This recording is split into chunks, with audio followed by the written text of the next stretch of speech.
Hello students, तो स्वागत आप सभी का। तो आज हम डिस्कस करेंगे HPLT TET Hindi mock test session number 19। तो जिसने भी प्रीवियस सेशन नहीं देखे हैं तो एक बार देख लीजिएगा, क्योंकि जितने भी सेशन हम अटेंड कर रहे हैं वो सभी जो है आपके एग्जाम पॉइंट ऑफ व्यू से काफ़ी ज़्यादा इंपॉर्टेंट है। तो आज के सेशन में हम डिस्कस करेंगे टॉप 10 मोस्ट इंपॉर्टेंट क्वेश्चन, यानी भाषा अध्यापक के 10 महत्वपूर्ण प्रश्न, यानी पेपर वाले प्रश्न हम डिस्कस कर रहे हैं। तो जो भी स्टूडेंट्स हमारे साथ आज नए जुड़े हैं तो चैनल को सब्सक्राइब कीजिएगा और बेल आइकन को प्रेस कीजिएगा, ताकि हमारी वीडियोस की नोटिफिकेशन आप सभी तक सबसे पहले पहुंच सके। और जो भी हमें रेगुलर फॉलो कर रहे हैं तो आप सभी से रिक्वेस्ट है कि वीडियो को शुरू से लेकर लास्ट तक देखिएगा। जितने भी क्वेश्चन हम डिस्कस कर रहे हैं आपके एग्जाम पॉइंट ऑफ व्यू से काफ़ी ज़्यादा इंपॉर्टेंट है, और आप सभी से रिक्वेस्ट है कि वीडियो को ज़्यादा से ज़्यादा शेयर कीजिएगा। तो डियर स्टूडेंट्स, हमारी पूरी कोशिश रहेगी कि आपको जो है पूरा सिलेबस जो है फ्री ऑफ कॉस्ट प्रोवाइड करें।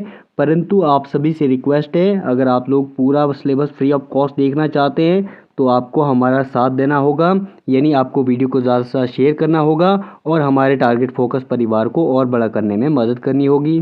तो कंटिन्यू कर लेते हैं आज के सेशन को।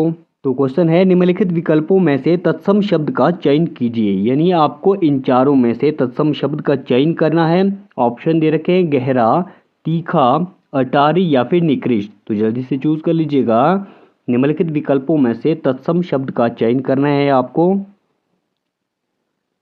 आप सभी ने चूज कर लिया होगा। तो यहाँ पर इन चारों में से तत्सम शब्द है निकृष्ट। ऑप्शन नंबर डी सही हो जाएगा।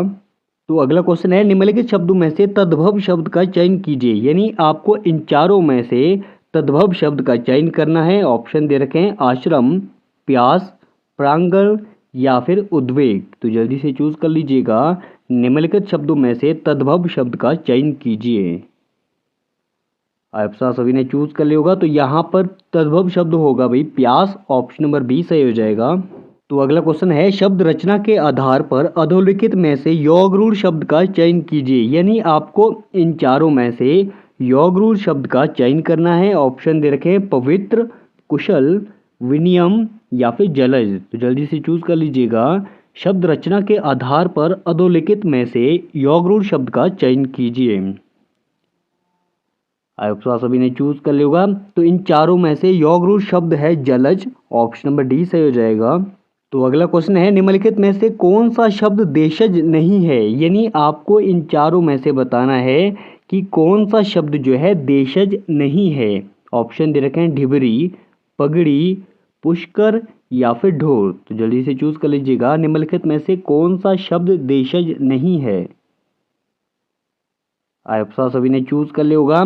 तो ढिबरी, पगड़ी, ढोर ये तीनों जो है देशज शब्द है, परंतु पुष्कर जो है ये देशज शब्द नहीं है। तो ऑप्शन नंबर सी सही हो जाएगा।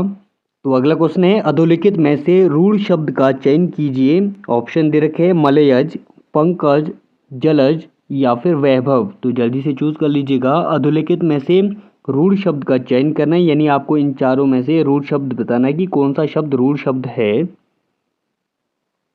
आप सभी ने चूज कर लिया होगा। तो यहाँ पर रूढ़ शब्द है वैभव। ऑप्शन नंबर डी सही हो जाएगा। तो अगला क्वेश्चन है, इलायची का तत्सम शब्द है। ऑप्शन दे रखे हैं एला, इला, अला या फिर अल्लाह। तो जल्दी से चूज कर लीजिएगा। इन चारों में से आपको बताना है कि इलायची का तत्सम शब्द कौन सा है।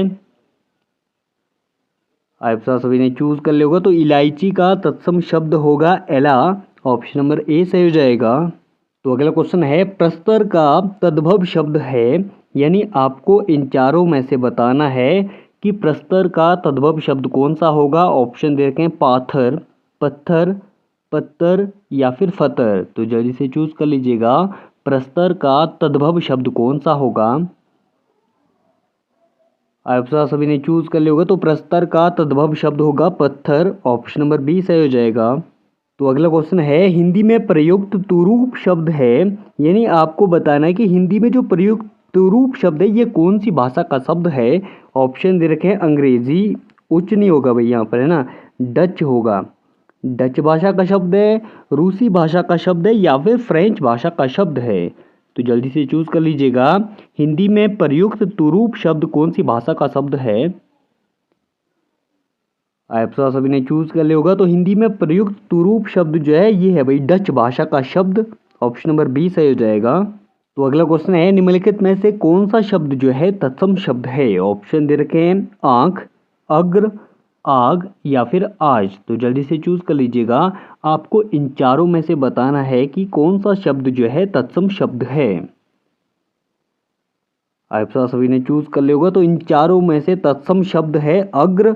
ऑप्शन नंबर बी सही हो जाएगा। तो अगला क्वेश्चन है निम्नलिखित में से रूढ़ शब्द कौन सा है। यानी आपको इन चारों में से बताना है कि कौन सा शब्द जो है रूढ़ शब्द है। ऑप्शन दे रखे हैं वाचनालय, समतल, विद्यालय या फिर पशु। तो जल्दी से चूज कर लीजिएगा। निम्नलिखित में से रूढ़ शब्द कौन सा है।